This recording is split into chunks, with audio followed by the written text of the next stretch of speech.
culture. Everything is permitted.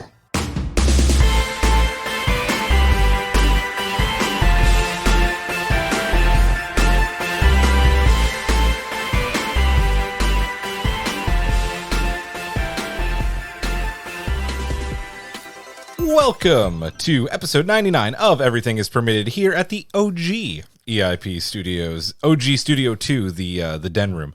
And I am your captain and host, Julian Brown, alongside my co-host, the Man of Steel, Matt Reppert, and the master of puns, broken as she is, Brittany Tomes. I mean, it was bound to happen. A whole year passed where I didn't hurt myself because of the pandemic. So then, right as, people were getting vaccinated and active again, it was like, boom, thumb injury, boom, hip injury. Like, I mean, you're getting old, girl. She's going to be our own personal cyborg before too long. I think it set off a past injury. Mm. But you're here. Yes. And I will say a warning that this will probably be a little bit looser of a show because we're in this room and the dogs, it's the afternoon, so the dogs are awake. And I have the door open, so you might hear some birds, you might hear some wind, you might hear some nature. But everything is permitted here on Everything is Permitted. Nature. Everything is Even nature. Interruptions. And I will say the word, or the number, I should say, one. One more episode until 100. we hit a speed bump or two, but We hit a speed bump or two. That speed bump was me. AKA Brittany breaking herself. But here we are, away. I like how optimistic I was, where I was like, yeah, I'll probably be able to record. And then I was like, oh no, guys, Oh it's no, real bad. it's not happening. Well, yeah, and then you had the double whammy of the fucking vaccine, like, knocking your ass out. So it's... That on top of the hip pain was real bad. I gotta And the say, lack of sleep. I said to Karen that I was kind of shocked you didn't reschedule. And she was like, but she... I'm already like, Karen was like, I'm already out of work. She's already in pain. She's already out of work. Yeah. She might as well just get the double whammy That's and be what done. I figured. And like, I already had my coworker cover that day in advance because I was like, I'll probably need this day off. So, and then I ended up, I'm working from home anyway. So I was like, yeah, sure. Why not? Yeah. And I felt real fine for 14 hours. But You damn, recorded when with the us. 14th Yeah. hour struck at 2 a.m., Oof. R.I.P. me. It lasted a long time. Yeah. Yeah, you were fine on Strange New Pod. You Yeah, were I was like, normal, I don't get what all the hype is. I'm super hydrated. I'm fine. Where are you going, Mr. Dog? clickety clack. Clickety click, clickety clack. Well, while the dogs are up and about, this is a good time to talk about some quick news. And then what we're going to talk about this week. I'll do the news first. If you're looking for the most recent episode of Everything is Delicious, we're taking a week off because of the holiday. We were in New York. So we're going to record next Friday and talk about this past week's episode and the most recent episode that'll air this Thursday. So stay tuned for that. A double yummy, double whammy. A double yum yum. Woohoo. Yum yum. Yum. Give me all the food that I can't eat. Speaking of food, we're actually going to try something Yes, here in a little I bit can't during wait. Rants and Raves. But Matt, do you want to tell people what they are? So at work, it's funny because I bought them on accident at work because it's called the O Snap Pickling Company makes them. And they make bagged dill pickles and stuff Which are like delicious. that. Yeah, and so I just wanted some kind of veggie the other day, and so I was like, I just want some carrots. That'd be nice. And I didn't look closely at this package because when I bought them, I thought it was just like a thing of carrots, of like sliced carrots. I'm like, oh, cool, carrots. And then I remember I started opening it, and then the smell of pickle hit me. And they are pickled carrots, and surprisingly, I really enjoyed them. Heather hated them. I brought home a package for her. She hated them, so I had an extra package, so I figured I'd bring them over here so you all can try them, and we can share in them together. I'm excited. Well, I'll let you know that I have a taste aversion to pickles. Really? Thanks to a soccer coach I had as a kid. Apparently, every time I tell the story, people are like, you're not okay. And I'm like, oh, I just think it's a funny story to tell. But she used to make us chug pickle juice to I get that it helps with lactic acid fermentation, helps with cramps or whatever.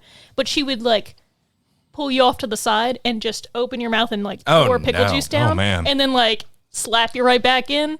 Get back in there, She girl. was she was used to work in a jail as the police person, and she had these sunglasses that reflected you back at you. You couldn't see her eyes, and she would just chase Like the you. Terminator, at Falls basically? Park, she would chase you around the large lights. Oh, no. And I was 8 years old.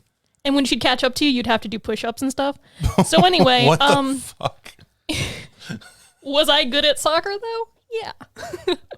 But do I have a taste aversion to pickles? Because every time I taste it, it reminds me of that. Was it might be PTSD. I don't know. But anyway, so I will not partake. The only time I can eat them is if like it's already on a burger and it's like mostly hidden. And I taste it, but it's for like a split second. But yeah, the juice and stuff. Well, we're already on the subject, so why don't we just taste them now? I'm going to taste one. Yeah, sure. At least. Because The audience is I'm- unlocking my tragic backstory. They are. One I'm episode at a down time. for the pickled carrot. All right, here we go. Yeah, give it a try. See how you think. My coach had a cool name too, but I won't say it. Yep. Really good. But at first I was like, is this really why I don't like pickles? You're And I actually told gonna my try cousin one? about it. Yeah. Oh, I thought you said you weren't going to. I said I probably wasn't going to, but I just saw you guys munch. Oh, I won't take the big one. I'll take a little one. There you go. It's really good. Like at first, the pickle taste kind of hits you, and then like the carrot taste. Nope. Nope. That's fair. Don't do it. No, you're good. Need a water? The flashbacks are coming. We broke Brittany. I can feel the sun on my back and falls down. My sweat beating into my little eyes. Heather always like I can actually take pickle brine, like sip it like brandy, and it drives Heather insane that I can do that because she's like, that's so gross. Why do you do that? This is a pickle household, so pickle brine, pickles, we do it all. It's delicious. So thank you. Mm-hmm. All right, well, now that those are gone, these are from, what are they again? It's the Oh Snap Pickling Co. You can get a lot of these at Wawa too. So Oh snap! they're local. Just like the tendon in my hip, Oh God. or something. I don't know yet. It's Brittany, bitch. As far as what we're talking about this week, we are catching up a little bit. So we're now 5 episodes into Star Wars: The Clone Wars: The Bad Batch, as we do a double review. Just of both. as many members of the Bad Batch as there are. Have we figured out how many episodes there are in the Bad Batch? They're I gonna never figured out how many were. Have they said how many there I are? don't think they have. Are they just like, yeah, just keep So I'm watching? wondering, I'm like, is this going to be a multi-season show, or is it just connecting 2 Yeah. points in time? We don't know yet. We're going to review both the 4th and 5th installments of that, and then ask the question, I guess, is the series picking up speed or is it moving too slow? So we'll talk about all that. Then we break down the trailer for Marvel's Eternals, which dropped this week, which is Oh yeah, I pretty forgot cool. that dropped. It was a week. crazy week with Yeah. news. It was just nonstop. I was like overloaded. Yeah. And then finally, we are going to review the brand new Zack Snyder zombie film over on Netflix, Army of the Dead. While we eat a snack cider. Oh. Well, it was almost. It's not really cider. It was close. Shame. Shame. Oh, I feel it every day. Of Every my life. day. Just kidding. Do I really feel shame? No, not one I bit. bask in the glory of puns. Before we get into the show, though, let's have Brittany tell us how you can support this little podcast. Well, if I didn't already win you over with my pickle tale, you'll want to head over to Everything Is I'd pay to Permitted, hear that story again. right? Oh yeah, I thought I was making I'd it up. buy that for $1. You can my- only hear it for the first time once. My cousin had the same coach when we were younger too, and he said the same thing. He's like, "Oh yeah, she would pour pickle juice down her throat." So I was like, I didn't make it up.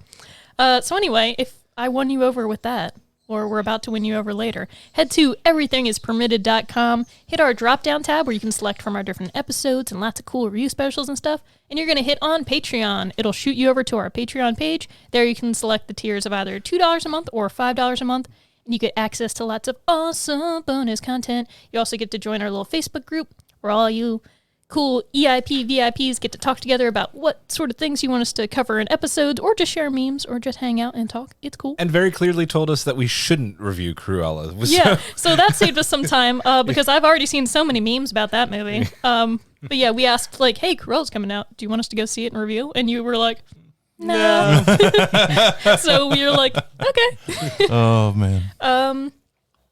So yeah, it's awesome. It's a good community, and if you're able to donate that little bit amount a month or big amount, depends on if you can or not. It we helps appreciate us because currently, I this is the one of the few times I'll say that we are in some need of new stuff, and we desperately need new mic stands. So Yeah, we used them so much over the last few years. that would your help there would be outstanding. So yeah, Thanks to listeners like you. you could stop having me to screw into this freaking wood every single God. day. Yeah. Do they make like different They do. holder? Yeah. Oh, okay, they do. Okay. Yeah. So Yep. Anyway, Matt, who do we have to thank who already do support our show over at Patreon? We have to thank Billy Peets, Heather Reppert, Rob Migliaccio, Michael Cox, Nikki Veazey, Matt Moore, Cabria Wimbush, Rob Carter, the McClintons, of course, we can never forget them and their great wrestling legacy, Kyle and Connor, and Nick Castellano. Indeed. Woohoo! Thank you all so much for supporting our show. Let's get into some rants and raves. Who's ready? Next time we should make you say it like Omega. You should just be like New Zealand accent. Oh, Billy Pete's Heather Reppert. God. I got my own condom Wait, device. they're children slaves? Oh no! Oh, my God. right, not a toy. I love her though.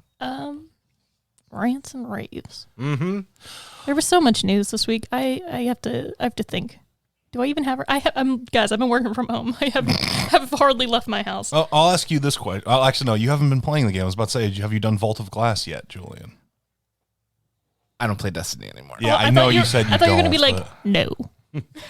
No, I don't play Destiny anymore. you got to get back into VOD, man. It's not gonna happen. It's just not gonna happen. I'm having so much more fun getting to control my fave Commander Shepard again. I'm playing the show. I'm playing games that are relaxing. Destiny was causing me too much strife and stress. I get that. You know, they did the beta of the crossplay. I know. And if one thing will get me back, it'll be you bothering me every week, telling me that we can now play together. We can get in there, Julian. We can go hit that raid up. Maybe. We'll see how much you can coerce me. We'll see. Never say never when it comes to me and Destiny. I have a combined rave and pre-rave, if that counts. Yeah, sure. So, you guys know how much I love D&D and D&D minis, even though right now I can't like sit and paint them really without discomfort, which is tragic because all this time at home I'm like, I could paint you. Paint me like one of your miniatures, Jack. Yeah, so all the minis, like every wave, they get more, I don't know, detailed and awesome. We got some new ones in at the store, and I'm really excited for these Critical Role ones to come out because Critical Role is like my favorite show. Where a bunch of voice actors play D&D and stuff. I've watched them for years. And basically they're coming out with like creatures from the show. So it's not just like from the D&D books where it's like, we created these. They've created more from the show that have then been added into D&D. So they have like a whole wave that's coming out, and I pre-ordered them forever ago, and they're going to show up at Wade's, but I'm not there. So I kind of want to be like, coworker, bring them to me. I pre-ordered I mean, these. one of us could probably pick them up for you Yeah, if you want. you have friends. I'll let you know. I think they come out this week. It's either the 2nd or the 3rd. So I have to think. Oh, Pride's almost here. Anyway, I mean, I have Pride in my life every day. Yeah. Yeah, I I guess. this tomorrow. Starts Yep, tomorrow, right? tomorrow. Yeah, and I got so many good memes. And we have a surprise coming out as well. There we go. I remember the other thing. It was the recent D&D book. They have another like Ravenloft book that came out. I love the D&D books. They have awesome, like the alt covers are amazing in foil. But I like that inside they keep adding things that are making the game more inclusive and better. So even when they have like DM notes, they'll be like, hey, there's some intense stuff that can happen in D&D. Make sure to run by your players to make sure things aren't going to like, you know, if they have hesitancy about a certain subject, or like make sure to check in with your players. Is this okay? Can this come up? And if it does come up and they're okay with it, still check in with them along the way. So I'm just like, wow, look at this. Yeah. So I like that it's becoming slowly more inclusive. There's a lot of issues because D&D has been around for so long and like mostly made by white people, but it's getting better. They're fixing things. Am I correct in thinking I saw Critical Role is coming to an end? It is. Brittany's reaction. I've cried so much in the last 2 weeks watching the episodes live. I'm Yeah. sorry for your loss. No, it was amazing. It's been an emotional journey. Like, I don't want the campaign to go on for like 300 Right, episodes. It's at a good point where like it can stop, but there's still more to do with this group if they do one shots or something. But I think next week is going to be like the final wrapping up because like the boss fight happened, crazy emotional climactic stuff. So then they're finally going to tie up a little bit, but leave some loose threads. But it's always emotional because you follow these characters for like years. I wish that we had like maybe you can get some guest stars and you could just do like a bonus pod for D&D and like the end of Critical Role because That's I true. feel like that's something people would want to. Yeah, the only hard part is that like there's a lot of people who either caught up over the pandemic or are so behind that it's like they can't even talk about it. I've never seen it. It's one of those things where it's like every episode is 3 to 4 hours because that's how long like a session is. So it's like if you're 5 episodes behind, you are behind. Yeah. But yeah, maybe one day. I could probably talk to Eric and Cabri about it if There you they're go. caught up or. Oh, it's been so awesome. But yeah, I cried a lot. And then my fever hit at 2 a.m. while they were on their break, and I was just like crying and like feverish, and I was like, I'm in pain, but I'm also crying. I'm not gonna lie. Every time I hear Cabria's name, all I can think of is her saying, "Oh, there are Nazis." I love Cabria. That was probably one of the highlights of this year so far. Yes. Is just her reaction. Yeah. Oh, there are Nazis. Just her entire reaction to that movie. We need to go see more movies with Cabria. Cabria's is reactions the- to everything are yeah. just like Oscar worthy, and I'm like, this is amazing. Yep. But yeah, I just send her TikToks. I think she's busy preparing for grad school. Yeah, I know she's stuff. been super busy with school. Yeah, so I just send her an occasional TikToker meme, and I'm like, hey, what's up? That's it.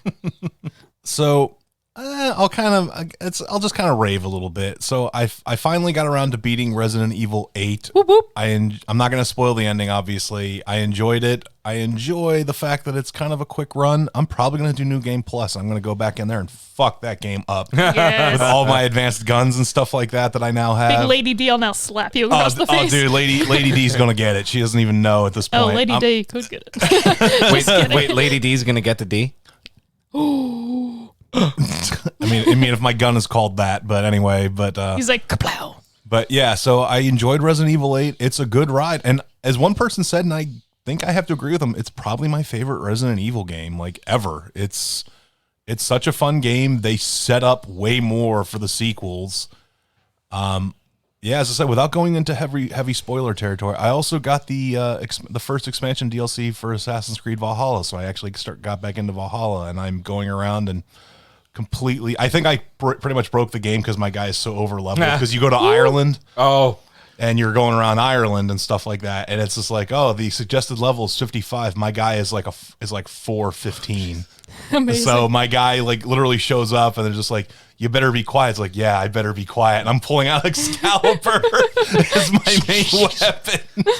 Amazing. amazing. So, yeah, and honestly, that's something that some games don't have, is the simple joy of just being godlike in the game. Once you hit power levels that like nothing can stop you. And I know sometimes that's not fun. But fun there's for me. sometimes It's fun. I where love you're it. just you just have a completely great time where you're just going in there and nothing is a huge threat to you. That's why I usually love New Game Plus, because then I'm like, whether it makes you godlike or not, at least you have so much that you're like, the game, it will be less stressful this time around, and I can really like have fun and search for shit. This isn't exactly the same example, but I was playing the show last week. Yeah. And I finally found like a slider set I like that's like more of a simulation of actual baseball. So I was having like all sorts of different He has a bat scores. called Excalibur. You're funny. So I was having like all these different scores, like close games, blowouts, whatever. Like it was baseball. And then I got to playing the Marlins. And no, sorry, not the Marlins, the Rockies. And the Rockies in my MLB The Show season are the worst team in baseball right now.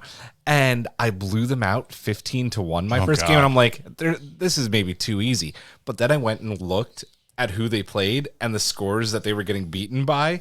And I was like, oh, they just are really bad. They're just that bad. So 15-1, 13-0, 15-0. Ooh, Series. yoo-hoo, big summer blowout. But I was like, I would normally be like, oh, this is too easy. And I just remembered like they got blown out by multiple teams. And I'm like, I'm just going to keep hitting home runs off of them. The poor Rockies, have some mercy. Well, it's like you go to Coors Field too, and you get the elevation, and you're just hitting bombs like everywhere. What team are you playing as? Phillies. Okay, just making sure. Yeah. No, does come that on. does that make Come you a on. big show off when you win like that? Absolutely. Absolutely. Do you have anything else? No. I'm going to rant and rave. I'm going Whoop, whoop. to first rant about something I think I mentioned to you earlier in the week, about people talking about Zack Snyder and Army of the Dead. Now, I totally understand if you didn't like Army of the Dead. We're going to talk about it later. But talking about Justice League and the Snyder Cut, and this person specifically praising the Whedon cut over the Snyder Cut, What? and They had to be trolling. They can't no, be serious. no, No, no, like unfortunately, not at no. all. And I was just like, dude, like how can you even? He's like, well, Whedon's cut had like joy, and like the Snyder cut was just joyless, and like I wouldn't. I felt a lot more joy watching Oh my the god, I know, Snyder right? Cut. Like, and I wouldn't show it to my kids. I'm like, one, I had so much joy and all sorts of ranges of emotion watching that movie. Two, I let my kid watch it, and she loved it. And then he's like, well, it's not realistic because, like, you know, superheroes aren't supposed to kill people. And this is where I got mad. Yeah. He goes, I go, dude, superheroes kill people All the the fucking time. time. And he goes, oh, well, I grew up reading the Silver Age like comics. Like, you don't know what you're talking about. I'm like, Like Silver Age, yeah, a lot of superheroes still fucking kill people, dude. Like, what are you talking about? don't tell me that you grew up reading comic books and then say that superheroes don't kill people. He's probably one of those people that was like, well, I really enjoyed Golden Age Lois Lane books. Okay, but those should not be read by young girls today because she cannot live without a man in her life. She treats herself so bad. I saved, It's so terrible. I loved the cover because it was such a ridiculous cover. One of your guys' auctions of Lois Lane where she's getting dressed up like Batman. Oh, okay. And Superman comes in the window and he's like, Lois, you intend to marry him? And she's like, every oh, you issue is think I like wouldn't that. wait around forever? Sorry, And Julian, I'll let you I thought the continue. cover No, was it's so okay. goddamn ridiculous. I actually have it saved on my computer just because I'm like, this is so out there and hilarious to me. Every issue is like her getting jealous of another woman. Oh my God, they're going to take Superman or Clark from me. And then another one's like, oh, I need to marry him. Like, it's all so bad. Even Kara shows up and is like hugging him at one point. And she's like, I know I shouldn't be feeling this way, but I feel like they have a bigger connection. And I'm like, they are cousins, okay? What? I was just like, the this is Golden the Age audacity. was something. They're very problematic. So, But yeah. if you say that you grew up like there's just some disconnect here There because you're either like sheltering yourself from certain comics and don't want to believe that superheroes kill people, or you're just dumb. Or you're missing some of the best fucking storylines. Yeah, exactly. And then I said when he said that too, he said, go away with that edgy shit. And I'm like, Edgy shit? yeah, he called superheroes killing people edgy shit. And I'm like, The edgiest hero in the world is Batman, first of all. So it's like, I can't. Batman just makes you wish you were dead. to be fair, Batman doesn't kill people. That's like the number one Sometimes. rule.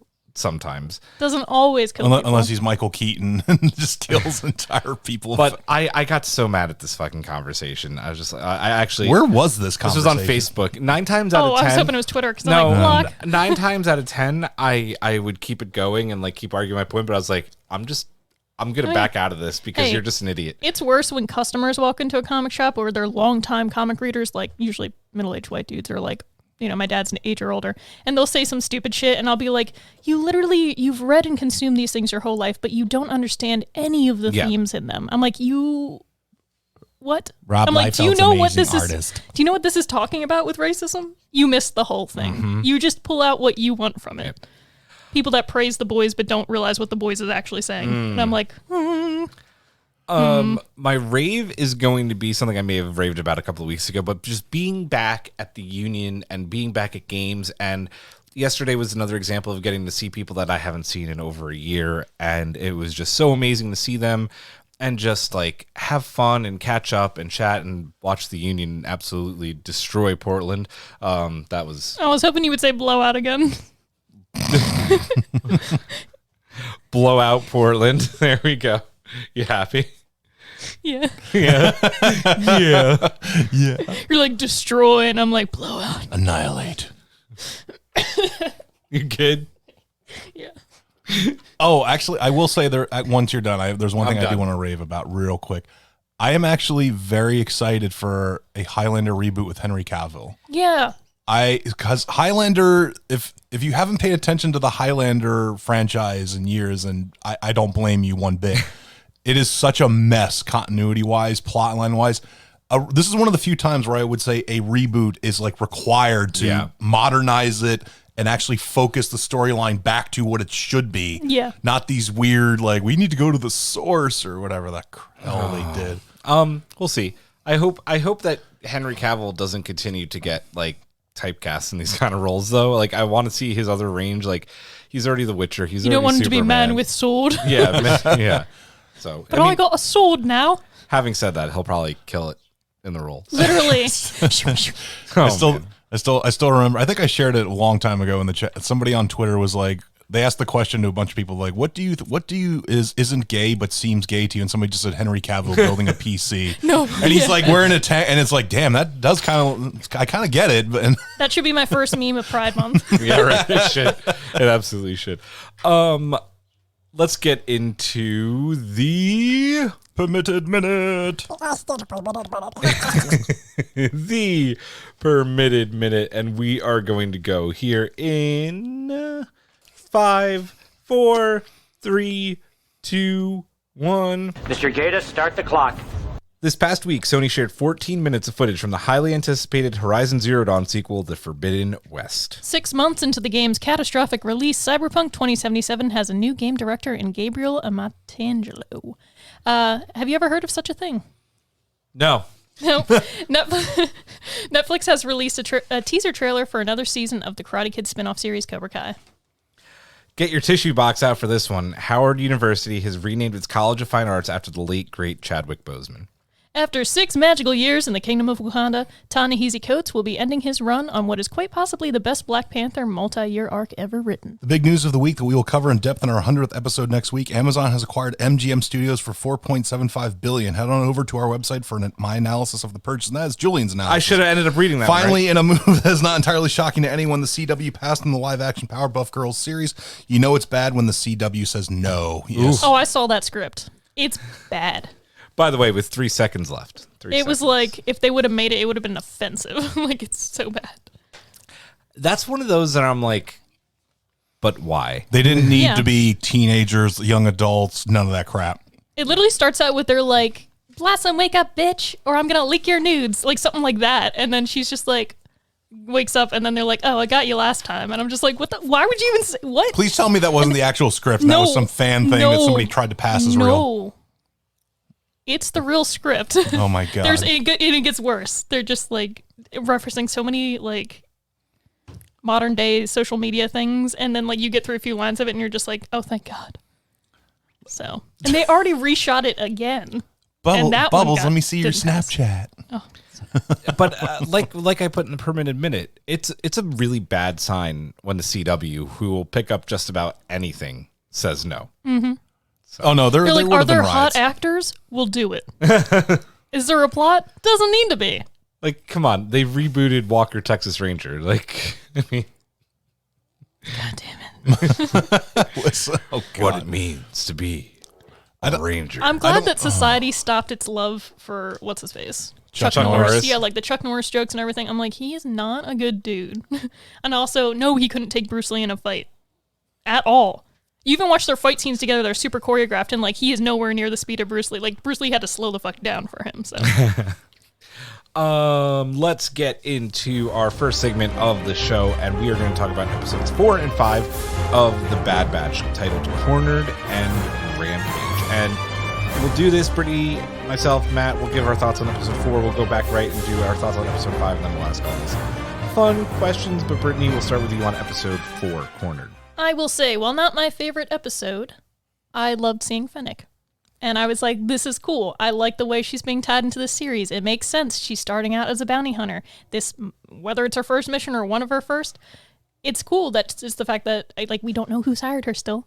And it's just kind of like, she's going to be following these guys. She's going to pop up a few times. And it's like, who doesn't love Ming-Na Wen appearing whenever possible? Mm-hmm. So I'm here for it. Yeah, agreed. And I like that at first Omega trusted her, and they were like walking around, and she's like, I'll help you out.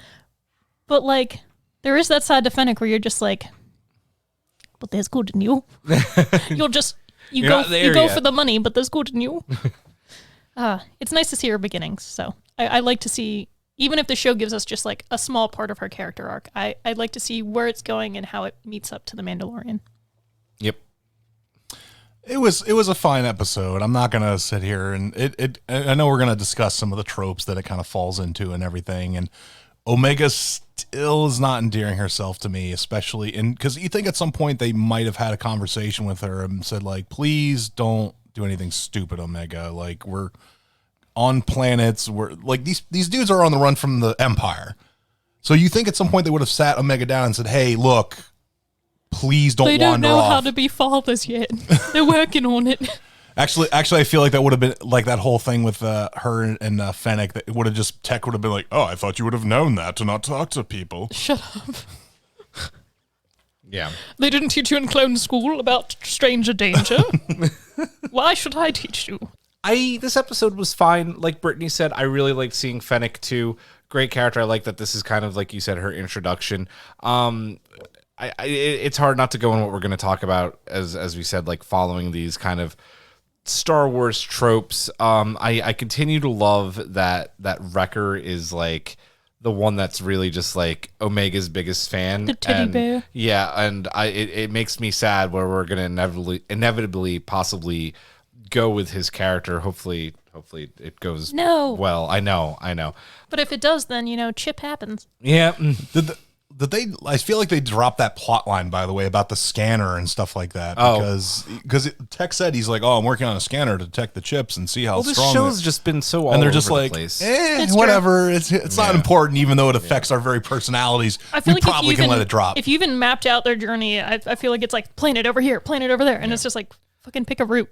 And I will say that for episode 4 and 5, and something that you mentioned as well in a chat, that the animation was just awesome. The chase scene with like the speeders going by in episode 4 was really cool.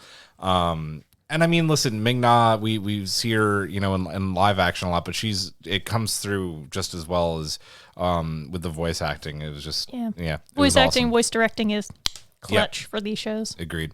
So, anything else on episode 4 before we go talk about our initial thoughts on episode 5?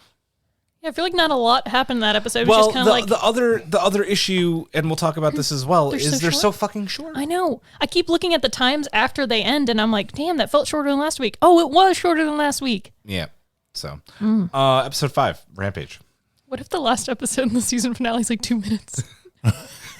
Just- It's literally just running out of time. it's just Tarkin testing the Death Star on them. It's like, too powerful. Yikes. Let's tone that down. we better go to one reactor, guys. So that's my bad. Sorry, what did you say before I said that? Episode 5. Episode 5.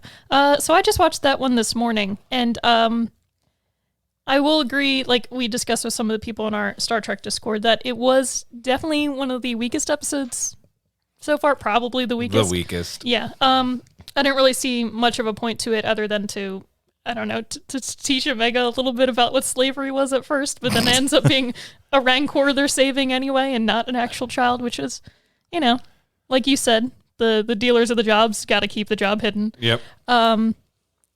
So I feel like it was just kind of a way for them to have somebody seedy who would learn more about Fennec that could trade them for a job. So they're like, what could be a fun job that kids would like to see? Oh, kids like monsters. Let's throw in a Rancor. And they make it connected. Oh, it's the same Rancor that Luke fights later on. Because Star Wars has to do that, where it's like, this isn't just a protocol droid. This is C-3PO, and Anakin built it. And I'm like, It makes me sad to think of that big fat guy crying in Return of the Jedi when Luke he kills loses his Right? friend. Yeah. yo, you guys have seen my statue set for that. Yes. Right? Yep. Okay. Yep. I love. What's the name of the band again? Hold on, I have the shirt. You do. Give me 1 second. remember this My shirt. brain. Oh, it's a really funny name. All I'm thinking is For some reason, only the music's playing in my head. I know it's not that same. I don't want to have to look. We'll it come up. back. I'm to gonna it. look it We'll up. come back. We'll come to it. back. I can't believe I have to look this up. So actually, one thing I did really love about this episode, and this is a testament to the voice actress, not sure, is Sid. I loved Sid's voice. Like It's the Max Rebo band. Max Rebo, man. I knew, Yep. I kept thinking Rebo, but I was like, that's not the first name. Oh, the fucking Max Rebo. Oh, and this is the set I have. Yeah. But I have Oh. like Leia and her. Oh, I don't like the new Unfortunate singer. slave thing. Oh no, wait, that's the old singer. My bad. Oh, this one. Yeah.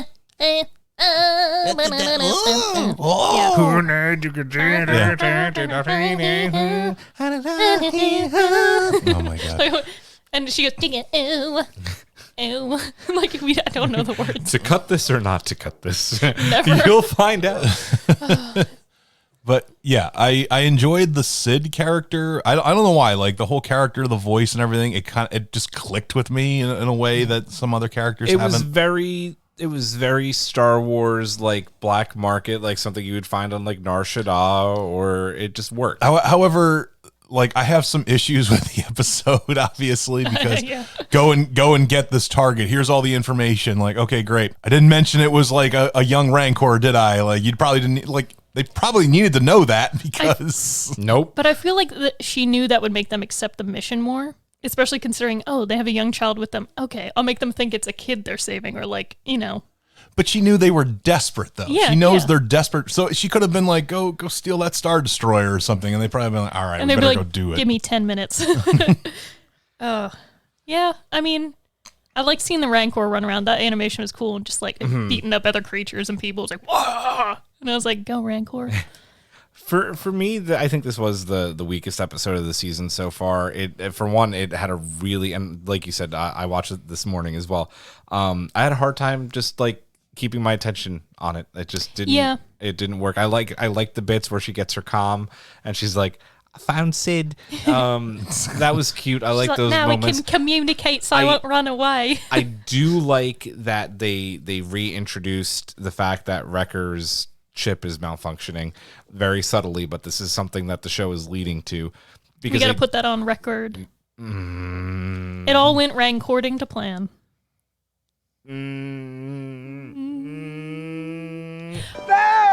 Oh, in mid. I was ready for another. Well, because I thought you were going to wait. So Matt doesn't know this one, but we learned about how Rancors have a hierarchy. So now we can ask them, so what's your Rancor status? Mother of God. All I could think about this episode was puns, because as I was watching, I was like, dear God. Again, this episode, the animation is beautiful. We get to see Ord Mantell for the first time, like on screen. I think Rob said somewhere, maybe in Forces of Destiny, we saw it. Some Bib Fortuna coming back. Bib Fortuna, the Rancor that eventually gets killed by Luke. Yeah, this episode sucked. Like that's that what it comes Rancor out to. killed Like, that nice girl. This was not like fun for me to watch. I think that's what it comes down to. I just was bored. It was like a blink and it was done, and then I was like, Yeah. what happened? And the problem there too is that like I'm not excited for the next one, and I've had that feeling over the past couple episodes now. Like I don't care. Yeah, you're like, I'll watch it, but I need something to get like it piqued We're my obligated. interest a little bit because of the whole thing with Wrecker, but that's about it. Like that's the one thing I want to know. Like what's going to happen with it's a that? Wrecker scratch.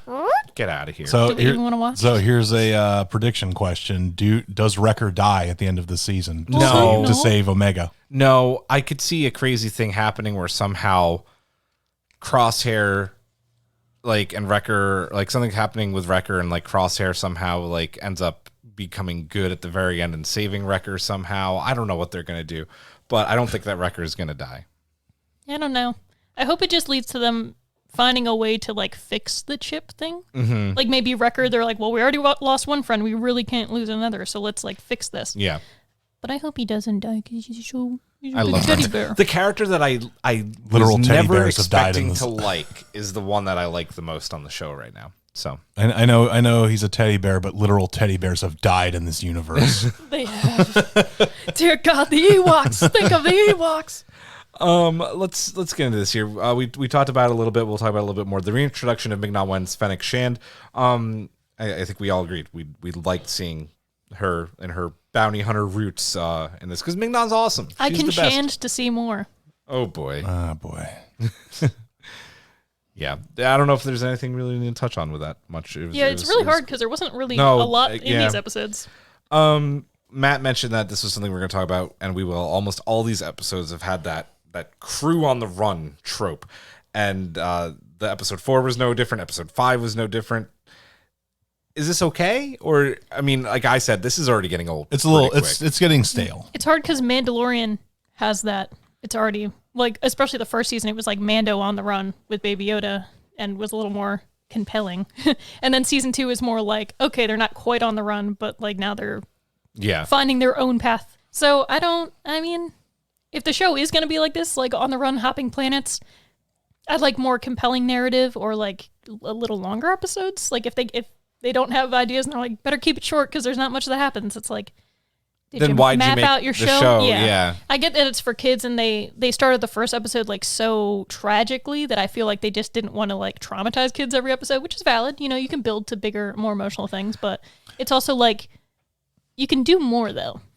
But the thing is, though, is that I know that there's this whole thing of like we don't want to traumatize the children, but and this sounds bad when I say it like this, but traumatizing children builds like some of the most nostalgic memories, like Never I Ending know. Story, I get it. Artax and the Swamp Baby. Like any child who watched that growing up, is like, And oh you my know, you're like, I'll God, never take a horse through mud in my I'll life. never do that.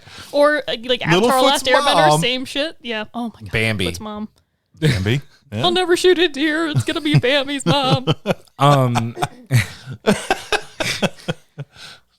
Yeah. So I'm here for it. So I think with this episode, they were trying to like hint a little bit where they're just like, well, this is a kid who grew up and she hasn't learned about slavery yet. We're going to talk about that.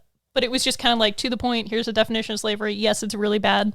And then they moved on. And I was like, Yeah. okay, well, now we have a definition. You taught kids a little bit, I guess. But it would have been way more depressing had there been slave kids and she had to walk by and look at other kids that are in captivity. And I'm like, Here's the other question. Is the Bad Batch specifically made for children? Because the people that are probably watching the show are people like you and me who loved the latter years of the Clone Wars and especially the final season of the Clone Wars. Like, is this really made for children or is this made for us and they're just screwing the pooch? I feel like it's hard because like Clone Wars itself was made Right. for kids, and it's only in the later seasons. Like they even think, if a kid watched this at this age, by now they're this age and they can handle deeper, heavier subjects or etc. Like And- Harry Potter. Yeah, and the final season, like things usually get that way with time. But the final season was definitely one of those things where it's like, yeah, kids can watch this, but also adults are really gonna feel this. So I feel like with this show, I feel like they always start off the first season where it's like gonna be super kid friendly, like we're gonna move up, and then, but I don't know if it's gonna be more than one season. So like if this ends up being a one season show and it's only 10 episodes and it just gets us from point A to point B, like I hope we figure out what the fuck Omega's for. Like what are all these plot points? These like really, they put out a lot of threads at the beginning and they're just kind of buying time. But they did the same with some things in Mandalorian. So like we said the same thing then. We're like, why? Where is it going? Tell us. I want to trust Dave Filoni and the people in charge because they've already done so much good stuff. But The thing is, We'll though, see. is that even at its worst, something like Bad Batch is still miles better than the last Rise of Skywalker or something like that. It's Which is such a good point because J.J. Abrams just recently did an interview and was asked about that. Oh, And he yeah. was like, yeah, the biggest lesson I've learned from this is to have a story mapped out. Yeah. And I was like, oh, you finally fucking Yeah. admitted it. no shit, huh? how if I was signed on to a franchise as the director / producer of that, mind you, I would be so stressed where I'm just like, I need a year to like write a complete story. Yeah. Like I would be one of those people. It's like, I will do this, but let me write. I'm going to have people check it. Like, how do you sign on? You're just like, I'm the idea man. I'll kick us off and then I'll see where it goes. I don't understand how any director could just walk into, say, a board meeting with executives from a studio and just basically like, oh, congratulations, you're helming our new multi-billion-dollar movie like franchise, and like the first question isn't like, all right, what's the story, guys? Like, how are we gonna like do this trilogy? And then when they say, like, oh, that immediately I'd be like, I'd probably do what Brittany would do and be like, all right, I'm gonna take like a year off And be like, I need a and- team that I can trust. But I feel like there's different types of directors. There's some like JJ's considered more of like a visionary. He can, start your franchise or start it off, but like, can he do the rest of it? Like, don't put the writing on him. Don't put all these things on him. It's one of those It's situations where you almost wish, even though maybe Disney buying Star Wars was a good thing, but they still had Lucas's input.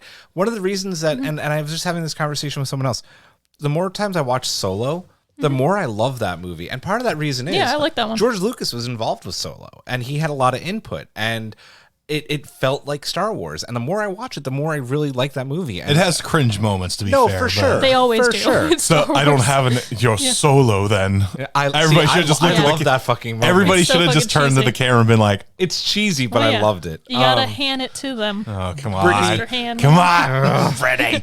You already mentioned that the series is yet to make like any progress on Omega's story and in any kind of meaningful way. We've talked about how the show does need to pick up the pace, but especially with Omega, I mean, we got to. Is she just Yeah. just a girl, or is does she she something? have the like we talked about earlier? Does she age faster like Yep. clones can do, or is she aging like a child? Because if it's different, if like next season she'll be older and then Right. they're gonna speed up, the intensity of the show. But Yeah. we don't know anything yet. They won't tell us. Dave Filoni, please tell us. I You're our like- Filoni hope. Is Omega like Gwen Stefani and just a girl, or just a girl. We'll find out. I love it. I'm really glad that I caught my typo here because I wrote as fart. I saw that. I was hoping you would say it. But, well, I just did. We but both let it slide. You did. Like a you good did. fart. I hate it. I already mentioned that this episode 5 specifically, really did a bad job of holding my attention, and I'm hoping that this doesn't continue to happen with the series. But as we do get deeper into the season, whether this is a one-season show or a multi-season show, my question that I'm starting to feel, and that's not necessarily a good thing, is this show even necessary? Other than episode 1, so far, no. No, I would say no, but part of me thinks that Omega's gonna be the Palpatine. They'll make it be. Stop. Palpatine Remember when I daughter. posted the pictures next to each other and I was like, look, their hair and their faces look the same. If Palpatine's in Star Wars one more goddamn time, other than like currently doing his Emperor shit, I'm gonna be like, Yeah, agreed. Rey's a descendant of her. I now picture Palpatine being a father. Like, I'm afraid you can't go outside and play at this time. Your friends can't sheave you now. You want it, don't you? You want the toy. Pick it up. Release your anger. I can't. No. No more Palpatine, please. No, thank you. He's gonna have a Palpatine. Let's rate both these episodes. First, episode 4, then episode 5, out of 5 credit chips. 3, then 2. I'm pretty like that's just how I feel about them. Yeah. I feel like the show could do more, and I'm just waiting for it. I'll go 3 and 2.5, as I said, just because of Sid. I'm gonna go 3.5 on episode 4, and I'm gonna go 1.5 on episode 5 because that episode was god awful. I will make a prediction, by the way, over who has hired Fennec. It's the Cameroonians. Yeah, right. Well, they said that Just to they keep need track? Yeah. need the material. They had Crosshair there. They didn't seem to care about him. So who is it that they need? I think it's too easy Well, for I'm it sorry. to be the Kaminoans. I'm sorry, or do we not know Star Wars? Yeah, no, it's always like, That's how a can very we connect good point. this? Fair enough. Fair enough. We'll be back with episode 6 for our 100th episode. As meh as it's been, we'll get there. We'll get there. Who knows? Maybe it'll be a banger. Maybe it will. Maybe it'll be over 25 minutes long. It'll be called Order 60, and it's episode 6. And we're like, oh, damn. Yeah. Let's get into our Marvel's Eternals trailer breakdown. And I'm going to just say it. I was not expecting this, especially so close to when they dropped the Shang-Chi trailer. Yeah, because Or so far Shang-Chi, all we sorry. saw was like Shang-Chi. teaser like shots of Eternals over the last few years, and like obviously when they announced the casting and everything, and then just the costuming. But it was nice. I wasn't expecting the teaser trailer. Yeah. Yep. They just been kind of dropping random shit, and you're just like, okay, today I guess we'll discuss this. It's great. Let's get right into it. Our breakdown, and as always, thank you to Screen Rant for your awesome trailer breakdowns. I would be lost without you. These things are excellent. So, number 25 is on the list here. Oh, I know I can't really show you. We could watch the trailer real quick. Do we want a refresher? I might need it because I think I watched Well, it. let's I watched pause it and- briefly. Let's so- watch the trailer. Pause.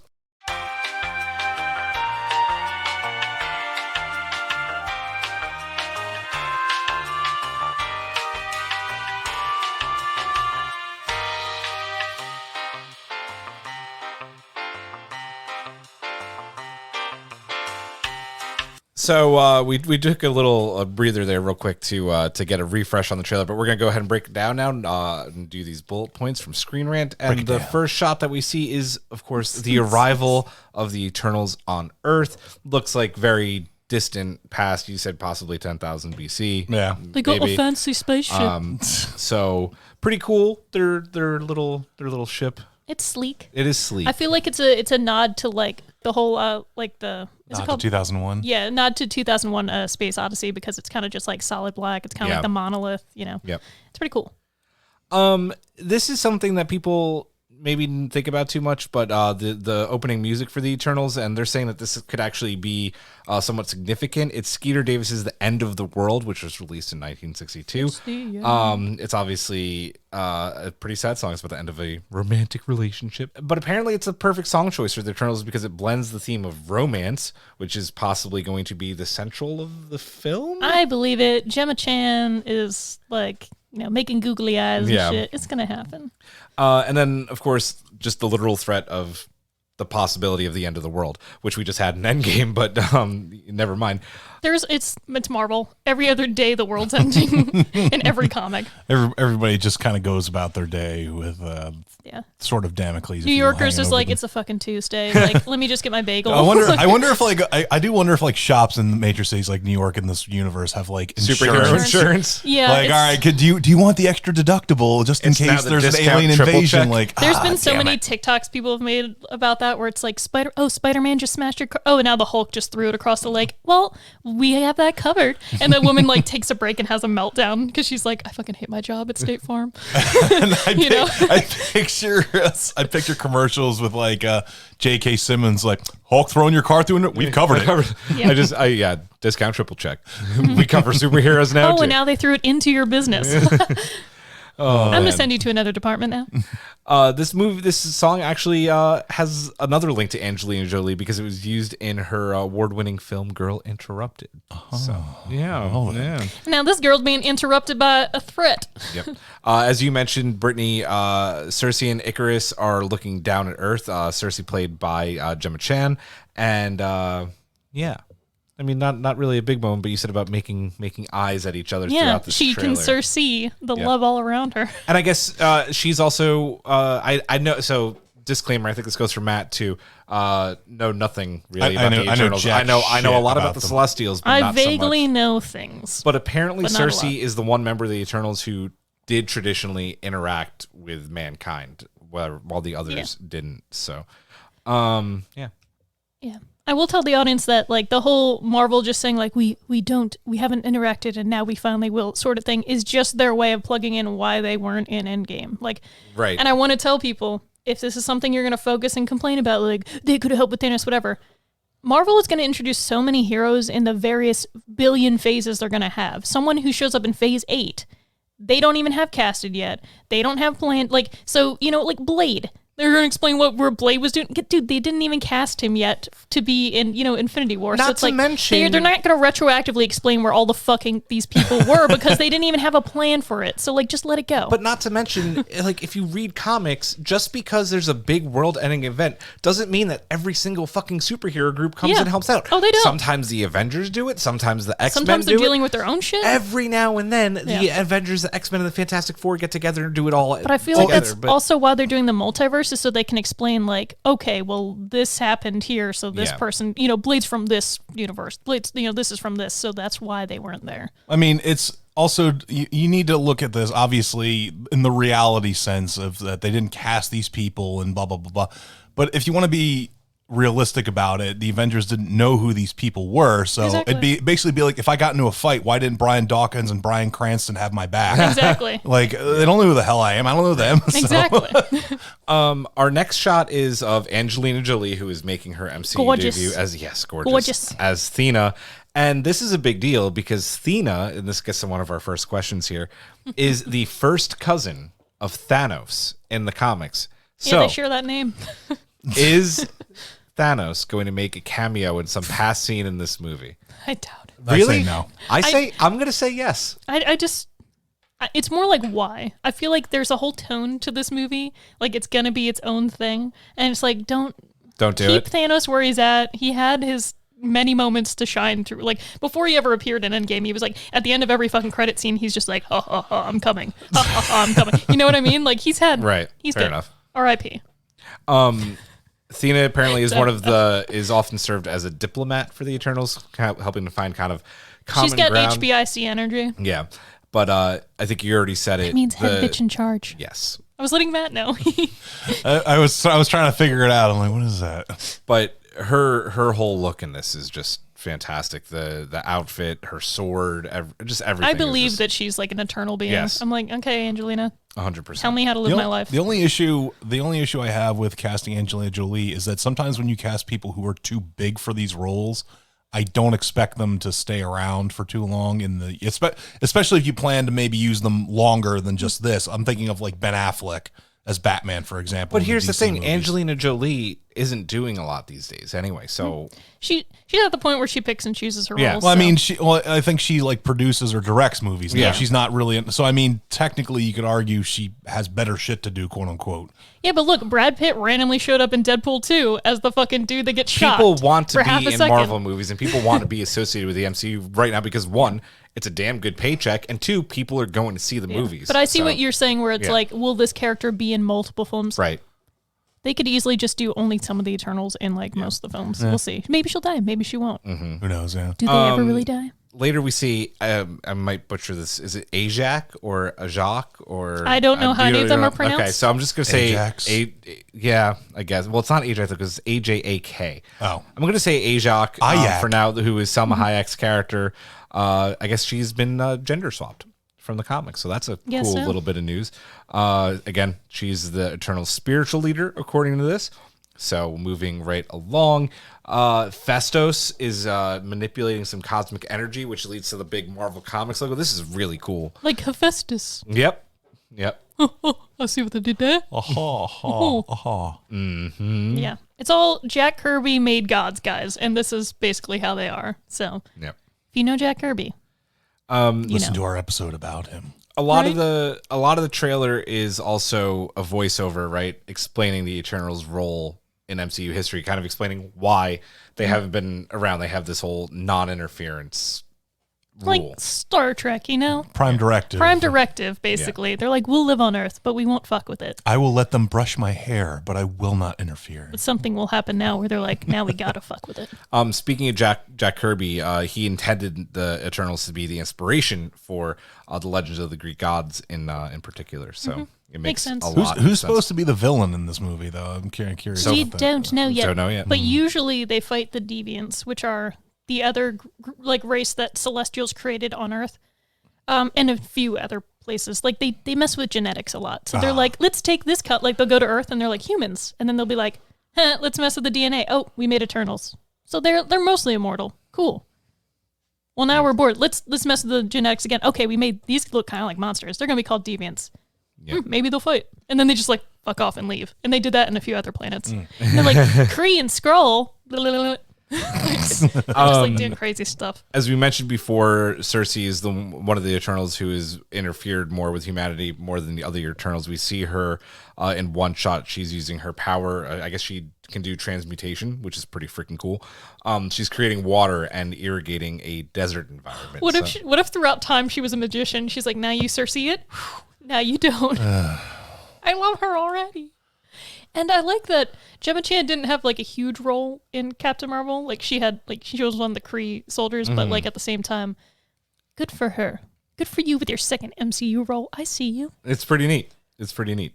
Let's keep moving along. We see Athena showing off her combat skills a little bit. Who doesn't want to see Angelina Jolie kick some ass? With a sword. I had a big poster of Angelina Jolie in my college dorm room. Oh, well then. Yeah, I love I her. just like Tomb Raider. I do love Lara Croft though. Cool shot. We see that the Eternals were at Babylon. Yeah, why not? Hanging Gardens and Screw shit. it, whatever. Yeah, Just put them right. wherever. Yep. I mean, they sunk Atlantis. They've been everywhere and nowhere. This is also neat that this movie and trailer might be hinting that the Eternals were linked to all 7 of the ancient wonders of the world. That would be pretty dope, and it would make sense because it's like, how did those wonders begin? Oh, a different Eternal was like, time for the Hanging Gardens of Babylon, time for this, time for that. Jesus, God. Don't let me babble on about this. Later we see Makari speed reading, again, character I know nothing about. Yeah. So I'll move right along. Time passing for the Eternals. We see Cersei in London. You know. Oh, that's where the actress is from. And I guess this No, it's true. is going to be a major scene in the movie. You would think we see the fall of Babylon, which you have to think is going to be one of those big Marvel set pieces. Yeah, probably. How many Eternals are there? Oh, more than 5. Can't be Babylon 5. I hate you. Get a brief glimpse of Sprite. I'm never gonna be able to take that name seriously. They named in Eternals Sprite. Yeah, well, hold on. Brittany's trying to. The thing about like Thor and Eternals and a lot of Jack Kirby creations is that they do have these crazy ass characters like that are called Sprite, but they will ruin your fucking day. Like they will be powerful as shit. So you just gotta take it as it is. I have to take that this Yes. this god is named Sprite. Is he gonna open? Is he gonna open a cold one mid movie? Midsummer Night Stream, like any weird Shakespeare shit where they pull in mythology. There's always some sprite or some weird little fucking person Mercutio that messes shit up. That's what sprites do. Oh my god! Every time I know it's not the name of the character, but I just think of Navi. Hey, listen, or say Sprite. I don't know why. But then they're like always the trickster and shit. Like if you like Loki and you're like, oh well, I already know he's the god of tricks and things and changes and whatever. It's like, well, here comes Sprite. It is kind of funny to me that because in the Thor movies, they had the opportunity to kind of go hard into the magical god type realm, but they went more like, oh, it's technology that really is. It's not really a whole lot of magic involved in it. I mean, some of it, yes. They might be switching that up for Thor: Love and Thunder because Russell Crowe's playing Zeus. So we'll see. We'll see. I'm trying to picture Russell Crowe. I could see it. I could see it. Flying around the world. We see Druig, who is another ominous Eternal, maybe possibly one of the actual villains of this film. Apparently, he's kind of become a cult leader and disagrees with the Eternals. Because why not? I guess with their extent of influence on humanity, lack thereof, or maybe more than they should. Yeah, and I think that's something that also already happens in the comics is that you do have like this divergence that happens in like the schools of thought between, because you live for like, I mean, look at how long we live and how much conflict humans make and like shit where they're like, well, I'm not friends with this person anymore, whatever. Like the humans must serve us. I want there's them to been brush times my where certain hair. Eternals have left and done things and either came back or they didn't. They forged their own things. And yeah, Sprite is based on Puck. We see a really cool shot of the Eternals uniting with some really cool CG and this gold magic that they keep showing. I like the throughout. gold magic. It's very cool. It's kind of like how they did it with Doctor Strange, but I like that it's its own thing. Yes. Like Doctor Strange's is it's like a fiery gold, like it's like Well, sparks. a lot of the Eternals' power is cosmic power, so making that gold is pretty neat. Speaking of her awesome sword and cosmic powers, we get to see that probably the coolest shot of the trailer, which is Athena's blade. They're saying that she might be connected somehow to medieval England and their sword and sorcery adventures, so that could be really neat. She made Excalibur. Yeah. Well, that's the thing. Maybe her sword is what Excalibur was like. Then people wrote a story of Excalibur to talk about that sword. Yep. I feel like all the Eternals is basically like, we didn't affect humankind, but it's like all of our stories in history are really about them. Right. That would be neat. We see the romance between Icarus and Cersei, so whenever this guy falls in love, bad things happen, though. So I know. And like his name's already Icarus, so you're just like, oh, buddy, don't fly too close to that sun. Don't need another red wedding. Will we get a Marvel red wedding is the question. But his brother is there. His brother's there, who's playing Black Knight, which is really cool. That is a character that I know. Yeah. Icarus has the sun. Black Knight has the moon. I don't know. One of the most exciting things for this movie that I'm excited because I fucking love it is there's going to be a Bollywood sequence, and Because why not? I love it. I'm so excited for Bollywood in a Marvel movie. I can't. I'm like ridiculously excited.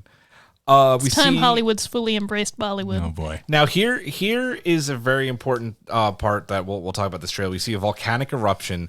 This is being hinted at as the fall of Atlantis and the way that the MCU will introduce. Is it Namor? Namor? Yeah, Namor. Say Namor, fam. I mean, it's overdue. If you're gonna sink a city, why not be a volcano? But yeah, I think they'll probably show like different events that have happened or major ones. I don't know how they're gonna do this movie, whether they're gonna flash back and forth or they're gonna scale through time. Like, who knows? Who knows? I could see there being like it starts out in the past and you have like a chunk of the movie in the past and then that seminal moment when they're like, all right, we're kind of done with this. We're just leaving for now and we're not going to interfere or anything like that. And probably I could see Atlantis being that moment. Right.